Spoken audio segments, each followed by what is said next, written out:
Final race on Longines IJC night is a Class 2. It's over the 1,800 metres, headed by Packing Dragon. Matthew Poon right from barrier 6. Victory Boys already a winner this season behind Harmony Victory last time out. Super Chic a last start winner as well.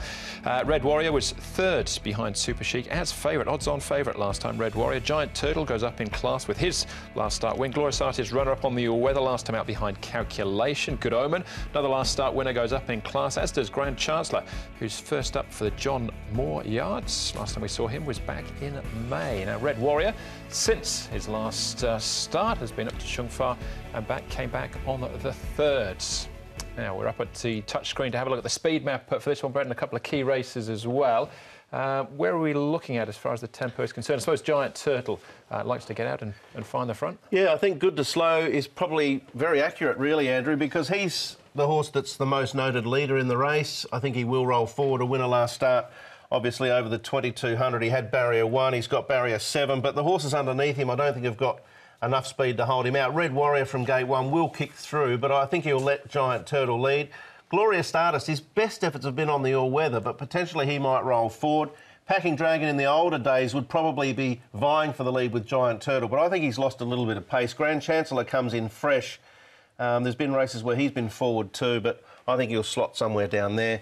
Wouldn't be surprised if Super Chic tried to kick up a little bit closer. That may force Pikachu maybe to roll forward, looking for a spot closer to the lead. But I still think Giant Turtle will find enough acceleration to hold all of them out and maintain the front. And then just let them sort themselves out behind, possibly. What have you got for us, Paul, with track work? Victory Boys, a horse who's in a bit of form at the moment. He ran a really nice second last time behind a good horse in Harmony Victory, who's on a Derby trail. And you can see Zach Purton's got this horse going very nicely and does like Happy Valley Victory Boys, so he's one to keep an eye on.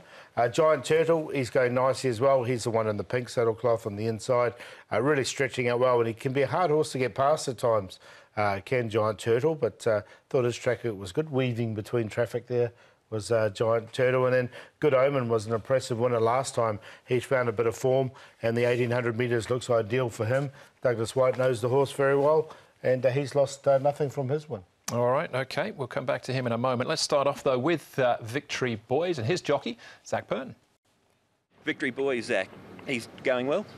He is going well. He's racing probably in career best form. His runs this season have been terrific. He was very brave last time.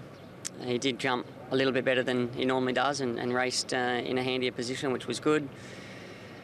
I'm not sure if we can get the same spot this time, but the horse is going very well, and I'm sure he'll perform well.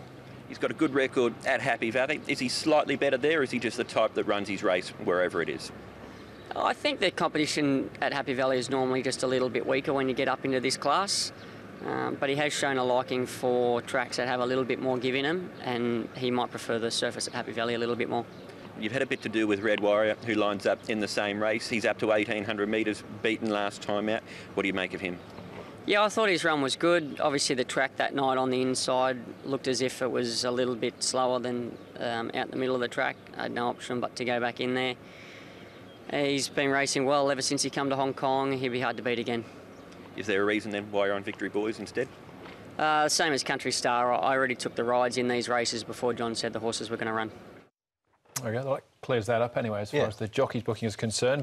Both of them, Victory Boys, I suppose, would have chances, though. Yeah, the veterinary report says there was a little bit of post-race distress regarding Victory Boys, but he's had adequate time to overcome that and racing well. And Red Warrior still looks like he's got rating points in hand. Yeah, definitely, and he should get a really nice run, Red Warrior. And Victory Boys' track work, as we highlighted, he looks fine. No problems there. All right, we're going to have a look at Red Warrior here, in actual fact, when he finished behind, as favourite, it must be said, though, behind Super Chic. This was a super run. I was kind of waiting for Super Chic to get up in trip, but he was still good enough here. The horses behind him, Red Warrior, Zach just said, was down on the inside, not necessarily what he wanted to be, and Packing Dragon, the other one to keep an eye on here. Yeah, Packing Dragon, I think he's been a great money spinner for connections. Matthew Poon will need some vigour early to try and get him to roll forward, but a 5-time winner over the course and distance, twice a winner in the class, but I don't know if he's at his best. Whereas Super Chic, I think, is still on the rise. A bit like you, Andrew. I thought he might want the 1,800 metres. And he actually got the 1650 really strongly, and now he does get the 1,800 metres. So I'm actually going to stick with him. I think he can win again, Super Chic. He's had 2 runs this season. He's run a second and a first, so he is a horse that's in a bit of form at the moment. Yeah, I think he's going to be very hard to beat here. And what is a very competitive race, that must be said. Giant Turtle, so just about made all on this occasion. And as we've said a couple of times, if he does get his own way in front, he's hard to run down. Well, that's the key, I think. If he does, look, he was a strong winner here last time. 1,800 metres we know is ideal for him. This was a little bit further, 2,200 metres. But now back to 1,800 metres. He's a horse that has performed well over the distance before. He hasn't won over it, but he has run a nice placing, and he's a 3-time winner at Happy Valley. So I found a spot for him. I didn't, but I think if he gets that soft lead, he's a definite contender for the race with a lighter weight. He's had 2 runs in the class, but I think he's going the best he's ever gone, and if the soft run is there, he'll give them something to catch. Yeah, certainly. And Alberta Risplay's got a good record on him as well. 6 rides for 2 wins, and he's been second on him twice as well. Last one we're going to have a look at, and this is Good Omen, out back, wide as well. He's been threatening to do this, I think, for some time, and it all fell into place for him. Yeah, it was a really good run. He did have the race sort of run to suit because they sort of concertinaed up, and as he came to the outside, there wasn't much between first and last, but he made a really nice run. He came down the outside, and he won nicely. So it was a good turn of foot, as you can see. He went from last to first pretty quickly there. Barrier number 2. He's just going to get back a little bit, but I've got him on a place line. I think he can run well again. Yep, the owners are hunting a little HAB, High Achievement Bonus, in this class with him. It will expire in a month, so they'll be hoping that he can win again. Yeah, he's come at barrier 2 as well. He's managed to score from barrier 10 last time. All right, those are some of the clues, Paul, as we... Again, it's an open contest, this one, but Red Warrior, favourite to bounce back? Yeah, I've got him on top too. I just think he's going to get a really nice run just in behind the pace. So Red Warrior on top to win this. He's been in great form this season with 2 out of 3 wins. Giant Turtle, we know he's a very hard horse to get past. And if he does get his own way in front, he'll be there fighting. He's a real fighter as the Turtle. Good Omen. Ninja Turtle, is he? Just about. Good Omen, he'll get back, he'll run on late, and I think he can afford. For 4th, I tossed up between Super Chic, Victory Boys. End up with Victory Boys. Both are running well at the moment. It's a really nice race. It's hard to leave some of these out. 5, 7, 11 and 2. I'll go Exotics because it's a nice race. Former Italian galloper for me in Super Chic. Still got rating points in hand, I feel, and I like him more at 1,800 as opposed to 1,650 where he did win last start. Red Warrior still got rating points in hand. He's a very smart 3-year-old. Good Omen, obviously chasing that high achievement bonus. A winner who comes in with a lightweight at his last start, a heavier weight. So can be competitive, and Victory Boys is as honest as the day is long. So 3, 5, 11 and 2. But I think Super Chic at 6 and 2.6 is a decent price. It's not bad, is it? It's a good race. I've got the same 4 numbers, Brett, just the 2 and the 11 switched around there in the final leg. But, yeah, Super Chic on top for me as well. Now, as far as the stats are concerned, we're looking at the IJC, Paul. Yeah, I thought it would be obviously apt to look at the IJC, and we're going to look at Hugh Bowman's record here. Over the last 2 seasons, he's obviously had the 8 rides, but he's had a win in 3/3 from his allotted horses. So he's got a 50% first 3 rate. So he does ride the course particularly well. Let's have a look at his rides. The Creator for earlier on. Then he's got Mr. Right, Marvel Joy.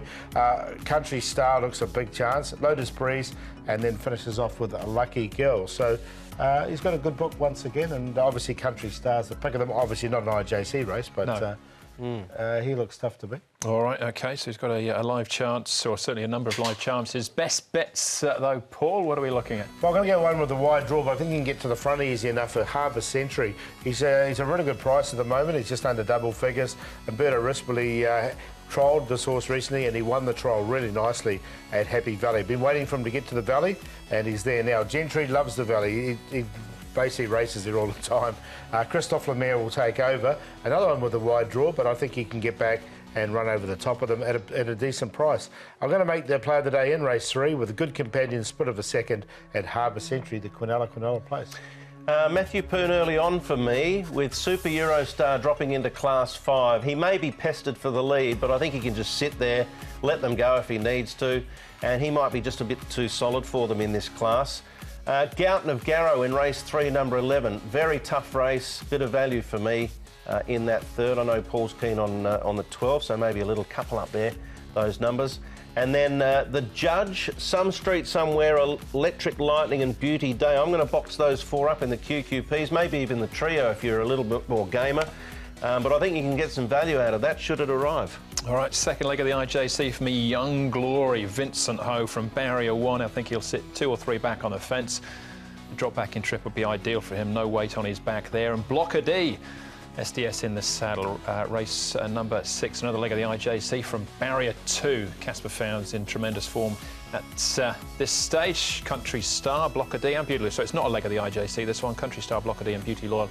QQP for me in race number 6. You'll be doing a bit of crowd surfing the next time you go to the racing club if you get this one home as the best bet, Andrew. Yeah. Still a maiden, but I don't think a win's too far away for him. No, he looks well placed. Yeah, All right. well.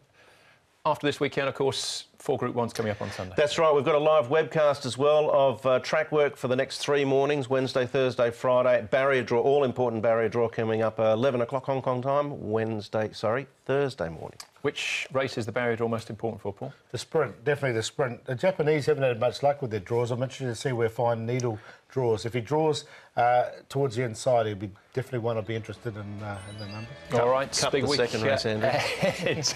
That's the show, though. Thanks for watching. On behalf of Paul, Brett and the rest of the team, hope we'll see you at Happy Valley on Wednesday night when we'll be racing to win. Good night.